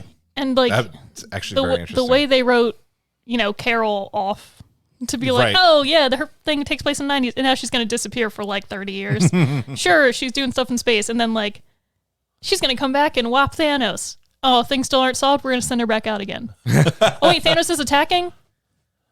We'll give her another 30 minutes. Like that sort, like Marvel is just like, well, how do we nerf somebody that we created that's too powerful because we need to finish this phase before we start the next one. So they could do anything with Eternals just to be like, have me write them off. Sure, they got bored. We see in the next shot, Sprite. Oh, that's going to kill me. Seems to have gone on some kind of rampage because he's doing karaoke. I don't know. I guess maybe Rager, not so much a rampage. Apparently, if you look closely, this is also Kingo, who's the Eternals Bollywood star. There's a shot of Captain America's first shield behind the bar, which, I see it now, which is pretty cool. Oh, my. Whether it's an original or replica remains to be seen. Kit Harington, Yeah. Black Knight. Pretty neat. You know nothing, Jon Snow. Kit for cat. He still looks like his face is just like, you know how people claim that people have like resting bitch face or whatever. He has resting Jon Snow face. Yeah, like resting like Resting the watch eternally face. confused face. He's just like, what? My queen. I'm a knight in this one, but she's still my queen. Dunny. The next shot says a storm is coming. Is it the Celestials? I don't know. We'll find out when we see the fucking movie. That's the thing about teaser trailers is just like people come up to me and be like, what do you know? And I'll be like, I don't know. I see comics. I know things sometimes, but like I don't know what Marvel's doing yet. Nope. I'm not in the boardroom. I can only guess. And then Matt, as you said when we got done watching the trailers, Everybody- thank God they assembled. Thank God they all posed on the cliffside Gotta do together. it. Like, Yeah. that's what everybody. Gotta have the hero pose. It's always funny because in trailers when they have scenes like that where they're either walking as a team or like do that shot, I always wait for it in the movie to be like, well, how did that really like? Did they just do that so they could put it in the trailer sort of thing? And 9 times out of 10, it like really has no place. I'm not gonna in the lie. movie. I kind of want to now. Whenever I respond to something with like other first responders, is like, everybody, hang on a second. We all just like stand there and Yeah, everything. just in all case right, it's let's a go. camera. Let's get in there now. They shot that entire scene for Infinity War of like the whole team assembled with Hulk and everything, who actually doesn't even show up in the movie, running, and that was never in the film. Well, No, yeah. they also do that and change stuff so that the audience can't know what's like when they showed that Thanos didn't have all the gems when Steve's like holding his hand and you're just like, oh, they're gonna fight him from getting them, and then of course he shows up and has them all. It's just like, whop, bam, bye. I'm like, you And then we get the little joke about who's going to lead the Avengers now that Steve and Tony are gone. not them. Not them. It's gonna be between Sam and Carol. Yeah. I feel like. Yeah. But then they're probably gonna argue not Carol because she's our deadbeat mom. And until Marvels happens and she figures that shit out. Anyway, I think the biggest hope coming from this movie is that possibly, maybe, the wish being that the Eternals will finally introduce the Celestials into the MCU. That would be real neat. But then again, the MCU would have to then find out their power balance because everything's scaled and they're like, we don't want to put in these Celestials because then, the power is so high, and they like introduce Thanos, but then he's only like, people think that, oh, Thanos is the most powerful person ever. I'm like, he's really on the lowest fucking tier of like Titans and shit. Like, you don't even know. Yeah. You don't even know. Fina probably saw him and was just like, yeah, that's like my weird cousin. Like, like Power We never found out why he was purple. yeah, power she was levels like, below 10,000. she's like, that deviant gene just hit different, All of a sudden his skin was purple, his chin got weird. Like, he used to look ball fine. sack. Oh, man. Well, this doesn't come out till November, so I'm sure we'll have another trailer or two to break down in between that. But obviously, when this comes out, we will have a review special on it. So, a fun trailer, though. It'll be a fun. trailer. I'm looking forward to going to the movie with no expectations because I don't really know much about them. That's how I went in with Guardians. So I'm like, and let's was go. Pleasantly surprised. Guardians, I was shocked when I was like, they're making Guardians into a film? And I was like, how's this gonna work? Are people gonna like Groot? Like, it was a whole thing. But they picked and chose with that too. Like, they didn't pick the original team of Guardians. They were like, well, let's pick some of the more modern people and form our own team and see how it goes. And it worked. Indeed. Well, we will see how Eternals goes. We are going to get into our final segment of the pod, and that is our review of Zack Snyder's Army of the Dead, which you can catch streaming on Netflix right now. Matt, your initial thoughts on Army of the Dead? Okay, so my initial thoughts were, it's an okay, fun-ish movie, but then it's one of those things like the more I thought about it, the more I'm like, God damn it, like Some of Zack Snyder's tropes and shit come through. Some of the character actions make zero goddamn sense. And like some of the writing and all that, it really bothered me the more I thought about it. And so it kind of lowered my opinion of the movie as I've gotten further from viewing it. I will say that I know that art is subjective and that there's always going to be films out there that you could watch something and be like, this is the most amazing film ever, and someone's always going to not like it or whatever. Or there are people that are even jealous of it and will downvote, whatever. But I will say that to me, I'm a person that obviously loves the post-apocalyptic genre. I love zombies. I often enjoy heist films and things like that, as funny and tropey as they can be. But for me, I didn't really have many expectations for this either, but I was kind of surprised that I didn't like it as a zombie film or a heist film. Like it didn't grip me very well. And I'm not going to I'm going to talk about things I liked, obviously. I'm not just going to, shit on the whole movie because I wasn't like, oh, this is the worst thing I've ever seen in my life. But about 30 minutes in and an hour in, I actually paused the movie and checked the time and was like, oh my, I don't think I can watch this. I just wasn't gripped by it. And other than Tig Notaro showing up a few times, which I enjoyed, but I get why she wasn't in more because she was literally just CG replacing somebody in their scenes. And they couldn't go back and reshoot with everybody and do more scenes with her. I was just like, oh man, this could be compelling in more ways. But I will say the zombies themselves were cool. They were. And the team that went into doing the costume and makeup for that was just well done. Well done. Because I enjoyed the zombie. Honestly, I was just waiting for zombies to be on screen. I was kind of over the people, and I was like, cool, when are we getting back to the zombies? I want to see what they're doing. So I think I'm the guy in the room that enjoyed this more than you guys, which is I'm fine. glad. Yeah. I think that's also partly because I just really like Zack Snyder. I would probably call myself a Zack Snyder-ophile or whatever you call people who follow a director, or A Snyder file? I don't know. Snyder-phile. I usually like his stuff. Yeah. This was the one where I was just like, I don't know. I'm not doing it. I really liked it. It definitely had its issues. I would say my biggest issue with this movie is its length and its pacing. It was way too long. This movie could have been 90 minutes and a lot more fun. That being said, I really liked it. I liked the cast a lot. Tig Notaro, for being green screened into the film, was the fucking highlight because she can do no wrong. If I didn't know she was green screened in, I wouldn't have been able to tell except for 2 scenes. Yeah, exactly. And that's only because her coloring was slightly different, and I was just like, ooh. I really liked also the zombies in this movie. I like that they weren't dumb. I like that these were the smart zombies, 28 Days Later zombies. I love how that's always the tier 2. It's just are they fast and small or are they dumb and stupid? Yeah, exactly. And these were smart zombies and really cool. And I loved Zeus, and I forget the queen's name. I think she had a name too, but she did have a name. It doesn't matter right now, but that was absolutely fantastic. Could this movie been a lot shorter?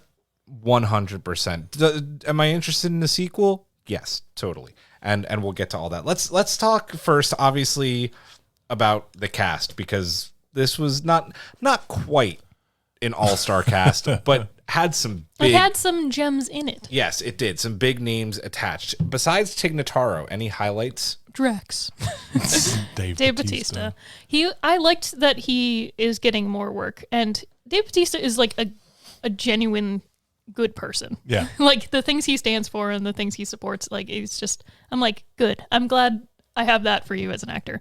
And it's nice to see how much he's also grown, and he's, starting out with Guardians of the Galaxy, and he took more acting classes and things, so he can show more emotion even if Drax can't fully. It's nice to see him in that sort of fatherly role where he's trying to, rebuild that sort of relationship with his daughter after, having to kill his wife because she turned and stuff. And I feel like he was a good main character.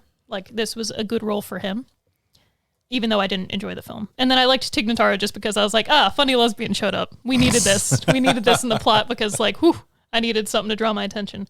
Yeah, I did not like the Dieter character at all. At all. That was one of the things about the movie that kept making me want to turn it off. Every time he would talk or want to do stuff, I was like, God, just open the fucking safe. He was a little too, he was too over the top. He was too stereotypical, which is weird to me because I'm pretty sure the actor was actually German. And it's just he is. Why are you acting so much. I mean, maybe that was the direction he was given, where they're just like amp it up. But it just like I was just like, but you don't. That's so funny though, because but the gun thing, like I get that people don't interact. Not everybody in their lives interacts with guns, but like we also live in a society where you see guns and shit all the time in films. You're surrounded by it, and even if you've never held one or shot one before, you also wouldn't act like that. You know what I mean? And he was like, whatever. And I'm like, you're in a fucking post-apocalyptic world where like this specific area is filled with zombies and you're acting that way about having to hold a gun to save your life. Like, I'm not a pro-gun person or whatever, but like it was just, there was a lot that was annoying and unbelievable to me about his character. It mostly Dieter was the one that annoyed me the most. Other than the guy at the volunteer place in the beginning, the sexist creepy Thea dude, Rossi, which also Bert, yeah. That was The just guy something that from, kept turning me off. Sons the of movie. Anarchy. Juice from Yeah. Sons of Anarchy. When he came on screen, I was like, oh, hey, it's Thea Rossi playing another douchebag. Yeah. Oh, it just. I hate when Oh. sexism is thrown into movies and like there really isn't. Like, I'm like, why did you need to do that? Like, that scene didn't need to happen where he's like, well, I could shove the thermometer up your gut. Like, as a woman, I was just like, I'm so uncomfortable. Like, you don't need to add that in the dialogue. We get that people exist like this in real life. Like, So I don't need it. I hated the daughter character. I couldn't stand her. But she was so annoying because her motivation, like she has to go get her friend who went inside the city. Okay. But she's like, I have to go get her for her children. Like the mom made you promise her that you look after her children. So you're going to leave them in this camp with these creepy guards who like rape and abuse people and everything Yeah, by it, like, themselves didn't make to go sense. into the city to possibly rescue the mother. Yeah. When she made you promise to look after them, and like that starting motivation, I was already like, oh god damn it. Some motivations could have been better. Yeah, putting The money motivation made the most sense for everybody. I was Yes. just like, $2 million, let's go. I love that Tig didn't argue it. Oh, And she was like, I'm in. I hate myself so much Yeah. that $2 million would drastically change my life. I'm in. Like, that was the best to me. I'm just like, yes, this is what heist movies need. When Yeah. people are like, I'll offer you this much, and then they want to argue more or whatever, it'd be like, take the money. $2 million. That's more than your hourly rate for sure. It's funny you mentioned Dieter. There were scenes with Dieter that I was like, but Yeah. I really liked all his scenes with Omar with the other Hardwick, who guy, played yeah. Vanderho, or Vanderhay. The dynamic there was at least better. Yeah. But there were sometimes where I'm just like, honey, it's too much. I agree with you though, Matt. Too. I thought that Kate, the daughter, could have been cut from this film, and that would have done the film a service. She was not very good. I will say that I think the real star of this film is Athena Parapel, who played the Queen. Like, She was good. and she was fantastic. She's a stunt actress, and she's fucking amazing. You could tell. Yeah. Dave Bautista was great too. Like he was fine. He was generic buff dude Yes. who has the tragic history. He was and the is- rock father in, Yes. whatever fucking I mean, literally, San you Andreas. you actually could have San swapped. Andreas, yeah. You could have swapped Dwayne Johnson for Dave Batista in this movie, and it I would have don't mean done like no his different. performance was like the greatest thing on earth, but just for what this movie was, he was the perfect Yeah. casting. He knew what the choice role for it. was. He knew what the job was, and he did it. Yeah. Much like his character. Before we go on, I do want to talk about. I don't think I put this. The oh no, I did put it here. Never mind. Let's move on to the actual zombies of the film. He did a really cool thing here. He took a bit from I Am Legend, where they were smart, right, and they had this herd mentality. A bit from 28 Days Later, because they were fast, and I think those zombies were a bit smart as They well. also had the rage virus. Yes. Yeah, it's fun. And then created something really unique. What did we think about the zombies? This hierarchy, the Siegfried and Roy The zombie fact that they tiger can reproduce. breed. Essentially. Why then did some the of them look- have blue eyes? Because that was bothering the shit out of me. I'm like, It's- is that just a lighting thing, a camera It's a thing? whole thing where he wants to have a universe of these movies, and some of them were robots Yep. and not zombies. So there's the potential of aliens, zombies, and robots all being involved in this whole Yep. Army of the Dead verse. That is stupid. I'm not arguing whether it's stupid or not, but like it's a choice. I am going to say it is stupid. The thing that threw me off about the robot zombies was I thought that they were like the people that they were when they were doing like, oh, this person is like really good with guns and this person's like the locksmith and everything. I thought that they were just using like Different really cool weapons? like Call of Duty tracer rounds with cool colors and well- like that when they were exploding there was just like, oh, that's a really cool bullet effect. Yeah, the first like time it happened, I thought that same thing where I was just like, oh, well, that's cool. Like they're blowing up blue. I was like, that's interesting and like Yeah. colorful and neat because the whole movie's pretty colorful, like especially the beginning. Which I will say, the beginning, I liked the initial. Well, I liked the idea of the opening. I didn't like how it happened. I would rather it had like, I don't know, a drunk driver like hitting into him or something other than like, yeah, they got married. I guess it was the Vegas vibe, but I was like, sure. Dude at the wheel getting a blowjob would run into all these army trucks, sure. But whatever. For some people, maybe that's the role they wanted. But I did like that. Like, Mom, I got cast in that movie. Oh, what role are you, sweetie? Yeah, I was just like, cool. Anyway, when the initial, like, 'cause Zeus comes out of thing, like, right away when he, like, fucking Superman through those people, it was just like, doo, doo, doo. I was like, oh, okay. Interesting. I was like, this is a different sort of zombie. And the fact that, like, you think the two guys are going to get away and they don't, and then they're all, like, converging on Las Vegas. I thought that was, like, at least a compelling opening. Was, like, fully drawn into that. I was like, what is going on? But then that montage. It was awesome. Yes. But also, I reached a point when I was like, is this 15 minutes long of slow motion? And I know Zack Snyder loves to do that, but also there was so much of that wasn't necessary. And I was like, I get you're showing up to this point, but it was like, oh my God, so slow. Yeah. But it was fun opening. Pretty. So the thing is, I'm fine with different zombies because zombies don't exist. So you can do whatever the hell you want with them. The robot zombie thing is stupid. I'm sorry if you may have liked it. I'm still going to say it's stupid. I don't care. But I'm fine with, there being smart zombies, slow zombies and stuff like that. And the different, but there's so many things that just drop by the wayside. Like the whole thing when they first enter the city and it's like all those dried out husk zombies, like, oh, when it rains, like they'll start moving again. Like, oh, will that come into play later? That would have been a really cool set piece. Won't come into play. Yeah. It doesn't mean shit. Yeah, I was expecting that to be like a thing that they don't think about later on. Yeah. Also, why did this dude, the guy who played Scorpion in Mortal Kombat, I can't think of the actor's name right now. Oh, I have him here. Yeah. Thank you. Haruki Sanada, who played Light Tanaka. So he basically hires this team under the assumption that, hey, go into my casino that I have a vault in and stuff like that and steal two. Why doesn't he just hire them to get the head of this queen zombie? I know, why not just be straight up with them? Why? Because they literally were right in the entrance. They could have just killed her on the spot, taken her head, and gone right back out the exit. Yeah. And that's it. And you're done. Yep. Why did the lady not tell them about the rank war? Okay, I don't know, man. I don't write these things. It's basically I think as one YouTuber's like, so the movie can happen. That's the explanation. Yeah. I actually want to talk about the character of Tanaka and this heist and how there's this now running theory that this is possibly a time loop movie.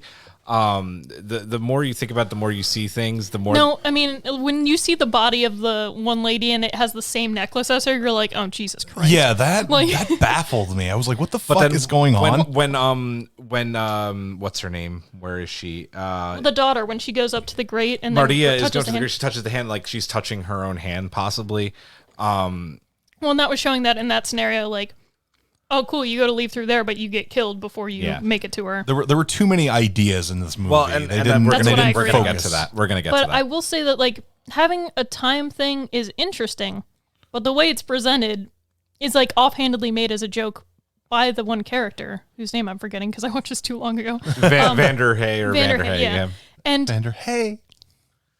They do try a little too much and it's convoluted, but also at the same time, it's if you're trying to be Tenet or something really witty and at least build your world or your physics in a way that it's actually complementing these things or building it up, as opposed to just offhandedly throwing out there if we get another movie, maybe this will be explained. It's that doesn't.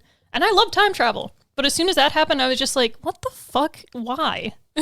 Just do your heist zombie movie and make it a heist zombie movie. Yeah. Well, and let's talk about that more, right? Because Army of the Dead was one part heist film, one part comedy, one part zombie flick. But the first hour, you don't see any zombies. And then one part family drama. Where did this movie thrive, if at all, in your guys' opinion, and where did it miss the mark? Because this was 4 different things. So, all right, a lot of character actions didn't make sense to me in the context of the plot and stuff like that. So, for example, and I remember when I was watching this, I was like, what the fuck is when and it was a cool scene at first, is when the hibernating zombies. Okay, cool. There's no food or whatever, so they shut down. They're just kind of standing around, not doing anything. Cool concept. I'm down with it. But literally, before they're about to go through this thing where literally the slightest thing could set these things off, the one woman says to Martin, this is like, I know you're bad and I'm going to fuck you up as soon as, and like, why don't you wait until after you're out of like the zombie fucking horde, dude? Because they literally couldn't find out another reason why out of nowhere he would lock her in the fucking room and have her die. And also, like, even though when she was fighting, like, they were literally several feet from her. Why didn't they help her? Oh, and and that's another thing. I love Garrett Dillahunt, who plays that guy. Mm-hmm. He is so good in Raising Hope and Fear the Walking Dead and all these other really awesome roles. Terminator. Was he in Terminator? Sarah Connor Chronicles. Oh, okay. I was thinking like the newest movie, I was and I was the like, movies. I know. Like, wait, I what? was like, I literally scanned through all the movies in my head and was like, does not compute. But yeah, I did not dig him in this role. I did not dig his character. I was like, nothing makes sense. And when the only part I liked was when the tiger finally the tiger fucking did something, and the tiger killed him. Cool. Yeah. The tiger was cool, but the whole time it would just lay on cars. I'm like, do something. If you're gonna spend your VFX budget on this super cool tiger, use it more. Use it. So I would say that this movie worked really well as a heist film and a zombie film. The action beats worked. Yeah. That's what I That's feel. the thing. That's where I feel the it was strongest. comedy at times fell pretty flat if Tig Notaro wasn't on screen. And the family drama needed to be cut from the entire I was gonna movie. say I don't even remember any comedy other than Tig Notaro. Yeah. I was like, there was comedy. The family drama with Dave Bautista and Ella Purnell, who plays his daughter Kate, just could have been. I get showing him have to kill his wife wife was the best part. Yes. That and him killing his wife, like those were the two emotional. And that's all you scenes. need. Yeah, and that's all you need. You didn't need anything else. Had this movie stuck to like maybe 90 minutes, a little bit more, and really focused on being a zombie heist film and having the backdrop of Las Vegas, which was no matter what you say about this movie, having it take place in Vegas was a really cool fucking But the idea. thing is, they didn't really do much with it. Right. They didn't had do two locations. Yeah. Like there was, And nothing. you literally could have set this movie in almost any city, Right, and it that's would fair. have, Like, if very little Zombieland, would have changed. Like, I was about I to feel say like this movie Zombieland. wanted to be Zombieland, especially the opening. They basically Oh, tried yeah. to copy Zombieland's Yeah. opening, and it was like an homage, which I liked. But like, you could have had them going through casinos, like throwing them into roulette wheels, like all this cool, colorful, vibrant shit. Even if you don't have like the lights on, or maybe you hit the generator and all these, like Shaun of the Dead and Zombieland could have made this, like that sort of vibe would have made it fun and a good action comedy. Like even if it's not comedic. Well, good, in fun action. the opening montage, they showed stuff like the go-go dancers, like zombies, Yeah. like, but they never. It was just people in regular clothes. So once again, like you took this Vegas setting and did almost jack shit. Yeah, all with the it. Vegas was in the beginning when Vegas was still alive. Yeah. And then after that, it's like it could have been in any city. Yeah. It wouldn't have made a difference. Fair. It had the potential. Anything else? Do you guys think that this movie could be saved by a sequel or not? I mean, It's going to get a sequel Right. regardless because it, quote, is the highest, grossing film on Netflix because they promoted it for Right. once and made everybody watch it. The thing is though, is that if I want somebody to just grab Zack Snyder and be like, no. He's going to do it because he's going to get mad money for it. Well, yes, but like have him direct it, fine, but have somebody else write it to basically say like, hey, we're going to focus this a little bit more, Zach. And he also did the cinematography, which there were. I thought the cinematography was beautiful, the but slow I motion love, scenes I in the beginning love were his very work. Zack Snyder. Yeah, but I mean, also you had like the very blurry, like weird shots and everything that I think Zack Snyder. Someone needs to tell Zack Snyder to fire his current editor and hire a new editor, because I think having a better editor at his hands would do him very well. Do him justice. I thought you were going to make the joke. You thought about it. I saw you hesitate. I did and I didn't say it. Yeah, but like I said, I really liked the zombies in the movie. Like the costume and makeup was amazing. So the good. king and the queen, the whole idea of them, as much as they make a joke of like, was that a zombie in a fucking cape? Like, yeah, it was great. King, like with the crown Zombie and horse. everything, But like the aesthetics were all there. yeah. I feel like just there were so many different ideas that just never met cohesively for me. But if they're actually going to expand on it and explain it and make the universe feel like it's, because the thing is, you need world building with zombie Right. stuff. I love zombie movies, and like every Halloween I'll watch a bunch in a row, and I would not put this on my list of zombie movies to No, watch. that's Like, fair. And to be fair, period. I wouldn't either. Yeah, I wouldn't even put it on for my the list biggest of reason heist alone stuff. being it's too long. Also, like, too, also like in regards to the universe as well, is that how long does it take to turn into a zombie? Because the dude at the end, like, survived the explosion, walked out of Las hold on. Vegas, got a plane, It was got flying into nuked. Mexico City. This is the part that actually was like, what the? I was like so pissed off. Las Vegas was nuked. I don't care if he was in a bunker that actually protects him or whatever, but you come out of that, you would not even be standing or be able to make it to get a fucking flight somewhere. Like, the nothing made sense. I'm like, why the fuck did you nuke Vegas if he's going to come out and be okay? There's a rumor and a theory that works with him being able to survive that because he was bitten. He's bitten beforehand. And he's got the virus in him, which is keeping him from getting radiation But they don't show poisoning. you until he's on the plane, then he's like, oh, yeah. But it also takes him so long to turn that it's just like, where's the physics of it? If he got bitten, he should have turned. Because the other people, like in the beginning, they got turned like there's within a also minute the or two. theory that this is a different version of him because they made it a point to show him not get bit. Get bit in the vault. Yeah. Because he doesn't get bit, so this is possibly an alternate version of him. We'll see which way they decide to go with it. Let's rate. Or unless everybody has anything else. It's like my least favorite form of theorizing is just theorizing, trying to make sense of things that make no sense. Whereas like Tenet, at least it's like, let's fucking argue the time and physics, because then it's fun. Let's rate Army of the Dead out of 5 zombie tigers. I think this film probably would have been a 5 out of 5 if it came out right after Tiger King. Like if they would have done this, I'm not even kidding. Peak pandemic, when people were craving, like there was no shit that came out for like 2 months other than Tiger King and then the chess one that I'm forgetting the name of. Queen's Gambit. Yeah, that was like the only thing for 2 months. So if they would have released this movie then, I mean, I know he was working on Justice League for 80,000 years. But man, they would have had they already have an audience now because people are still craving content. But like, man, would this have been, people would have been like, this is the movie of the century. For me, I don't know. Maybe, I tried not to be too picky. I kept watching it. I could have just stopped and been like, no, I'm not even going to talk about this movie. But I tried. I sat through it. There were things I liked. A lot of people did really good work on this movie. And then there's just, unfortunately, just didn't compel me. And I get, a lot of people liked it. So that's cool. And I'm not going to tell them they're wrong because you get enjoyment out of a movie. Yep. I'm glad you got your money's worth. Like for my Netflix subscription, this movie didn't do it for me. But hell, I watched another show later on that I liked a lot more.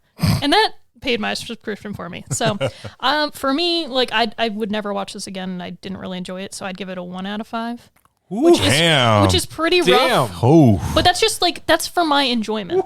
You know, I'm not saying that like physically I would never want to sit through this movie again because I was bored.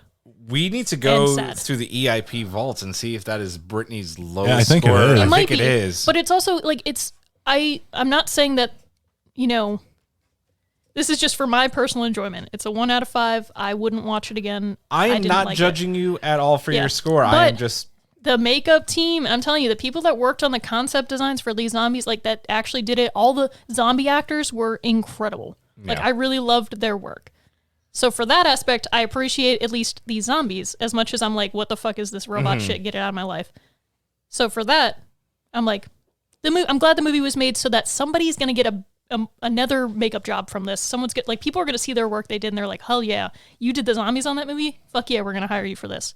And I applaud them.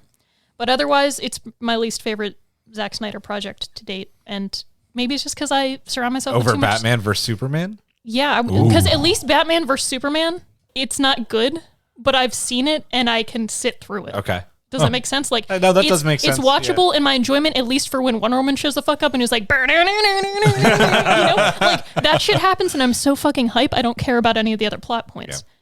Yeah. If it's on TV, I'll watch it. If this is on TV, I'm going to be like, Mom, you can watch it for the first time. I'm leaving. Yeah, I'm not here to be mean. If you liked it, you liked it. That's fine. I just didn't like it. I mean, I thought I was going to give the lowest score, but Sucks to suck, nerd. I know, right? Damn, Brittany just like swept me out, man. She took me out. Well, now it's going to look like we're praising the movie more, so good job. I mean, I was going to give it a 2 out of 5, just because, as I said, the dropping, like another story beat is what's his face had that circular saw, like don't ever touch my saw, like oh cool, that's going to come into play later in the movie. Nope, doesn't do anything with it. Nope, does jack shit with it. Stuff like that just blew my mind. Where it's like you're mentioning Chekhov's gun, and then just like, don't worry about it. Just don't mention it ever again. Fair. I enjoyed this movie. Okay. No, I know, but I'm going to give it a lower score than people might think because I did enjoy it. It was, in my opinion, it was good. There's a lot that needed to be edited. There were some major like plot points where like you're talking about that didn't get resolved or mentioned again, which was a little weird.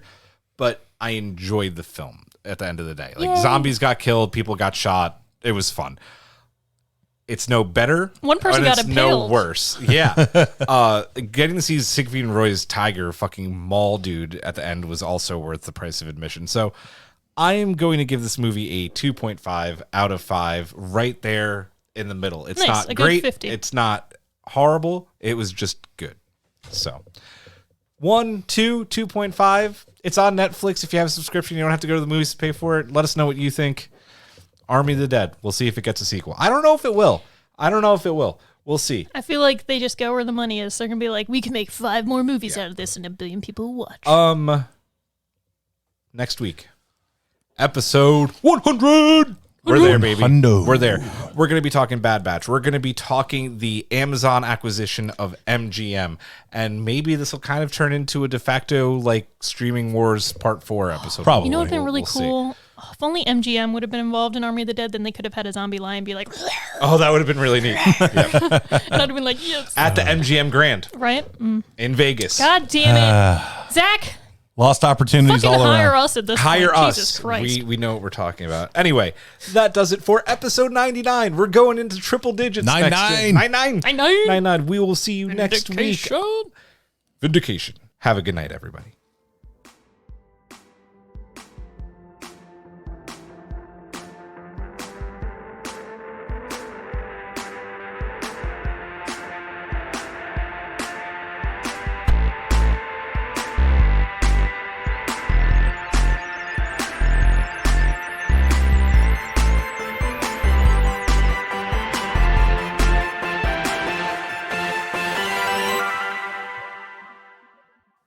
You can find Everything is Permitted on Apple Podcasts, Spotify, Google Podcasts, and YouTube. Everything is Permitted is produced by Rob Bigliaccio, Nikki Veazey, and Geneva Stein-Shivers. Our executive producers are Michael Cox, Brittany Tomes and the Tomes family, and Julian Brown.